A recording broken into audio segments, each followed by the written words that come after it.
اللہ تعالیٰ سب سے زیادہ جنرس ہے، اللہ تعالیٰ سب سے زیادہ مرسیفل ہے، اللہ تعالیٰ سب سے زیادہ پاورفل ہے، اللہ سبحانہ تعالیٰ سب سے زیادہ محبت کرنے والا ہے. تو اتنے زبردست کریٹر کے سامنے جب آپ کھڑے ہوئے ہیں جو کہ سورس آف پیس ہے and source of every good ہے، تو لو کو لایا کریں، لو آف اللہ. اوکے، پھر hope of Allah, hope from Allah. You should bring hope in your صلاح کہ مجھے اب معاف فرمائے گا اللہ، میں ہوپ کے ساتھ نماز میں انٹر ہوا ہوں یا انٹر ہوئی ہوں، اللہ تعالیٰ ول ہیو مرسی اپون می، یہ ہوپ ہے.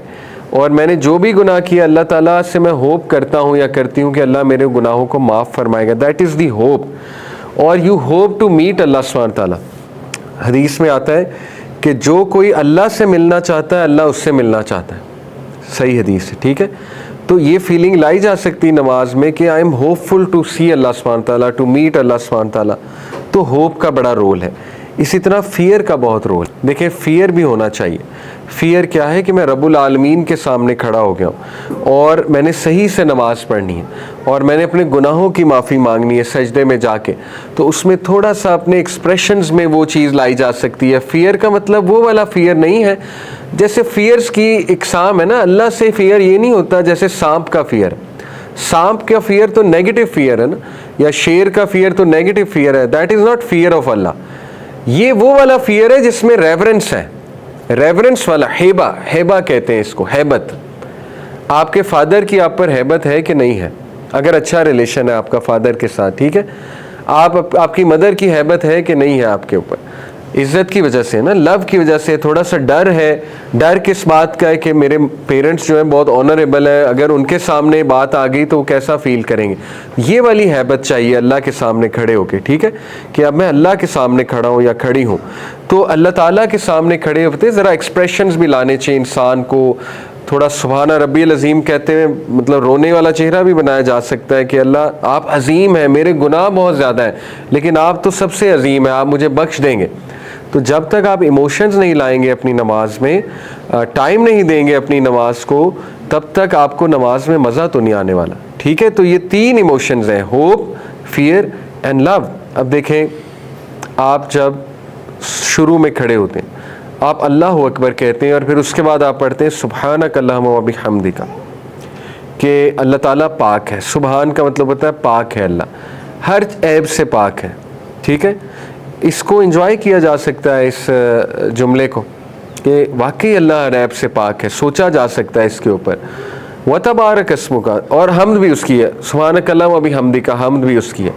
وتبارک اسمک، اور بابرکت ہے اس کا نام. یہ بہت خوبصورت جملہ ہے. وتعالی جدک، اور اس کی میجسٹی بہت ہائی ہے. کتنا خوبصورت جملہ ہے. وتعالی جدک ولا الہ غیرک، اور کوئی بھی اس کی علاوہ عبادت کے لائق نہیں ہے. تو یہ پوری تھیراپی ہے. ٹرسٹ میں آپ ایسے نماز پڑھیں گے آپ کی تھیراپی ہو جائے گی. اس کے بعد آپ اعوذ باللہ پڑھتے ہیں، پھر آپ سورہ فاتحہ پہ آتے ہیں.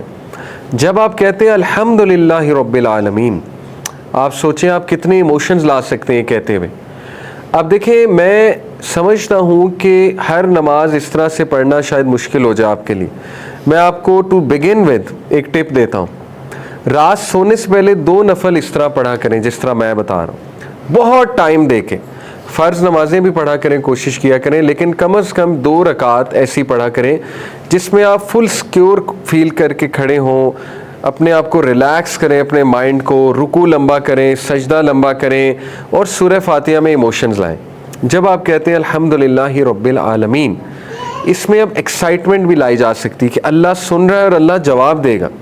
اسی طرح آپ گریٹفلنس لا سکتے ہیں کہ واقعی اللہ تعالیٰ کی تمام حمد اللہ کے لیے ہی ہے، کیونکہ اللہ تعالیٰ کے کتنے احسانات ہیں میرے اوپر. اللہ تعالیٰ نے مجھے صحت دی ہوئی ہے، اللہ تعالیٰ نے مجھے کسی ایسی جگہ نہیں پیدا کر دیا جہاں پہ بہت چیلنجز ہوتے. اللہ نے مجھے دیکھیں کتنے کمفرٹ میں پیدا کر دیا ہے. اللہ تعالیٰ نے میرے ارد گرد کتنے اچھے لوگ رکھے ہیں. بہت سی باتیں سوچی جا سکتی ہیں. پھر الرحمن الرحیم، کتنا خوبصورت جملہ ہے کہ جو بہت ہی رحمان بہت ہی رحیم ہے وہ میرے گناہ معاف کرے گا. اس میں ہوپ بھی لایا جا سکتا ہے، لو بھی لایا جا سکتا ہے کہ وہ واقعی میرے گناہ معاف کرے گا. میں اللہ کے سامنے کھڑا ہو گیا ہوں. تو دیکھیں یہ ہے وہ طریقہ نماز میں جان لانے کا. ٹھیک ہے، اور نماز کو ذرا بیوٹیفائی کرنے کا انشاءاللہ تعالیٰ، اور اس میں خشیت لانے کا. آپ کو نمبر 1 ٹرانسلیشن پتہ ہو کہ آپ پڑھ کیا رہے ہیں، نمبر 2 آرام آرام سے پڑھیں، آرام آرام سے پڑھیں، اتنی سپیڈ نہ ماریں۔ ابن القیم تو کہتے تھے نا کہ گیپ لاؤ ہر جملے میں، الحمدللہ رب العالمین، تھوڑا سا گیپ لے آؤ۔ اگین میں کہوں گا کہ ہر نماز ظاہر ہے کہ اس طرح پڑھنا شاید آپ کے لیے اتنا ممکن نہ ہو پائے، لیکن کم از کم دن میں ایک نماز ضرور ایسے پڑھیں تاکہ آپ کو فیل ہو، آپ خود ہی کہیں گے کہ یار واقعی کمال ہو گیا، دس نماز کمپیئر ٹو مائی ادر نماز، زمین آسمان کا فرق، پھر آپ کا دل کرے گا نماز پڑھنے کا، ٹھیک ہے، کیونکہ اب آپ you are starting to enjoy your صلاح، یو نو کہ میرے گناہ معاف ہو رہے ہیں، یو نو اللہ سے کنورسیشن ہے، یو نو مجھے امن مل رہا ہے، یو نو میری کاموں میں برکت آنے والا ہے، برکت آنے والی ہے، وغیرہ وغیرہ، ٹھیک ہے۔ تو یہ ایک طریقہ ہے کہ ایموشنز کو لے کر آئے نماز میں۔ اسی طرح آپ یہ دیکھیے نبی صلی اللہ علیہ وسلم نے فرمایا کہ جب تم میں سے کوئی نماز میں انگیج ہوتا ہے تو وہ اپنے رب کے ساتھ انٹیمیٹ کنورسیشن کر رہا ہے۔ انٹیمیٹ کا مطلب ہے ویری کلوز کنورسیشن۔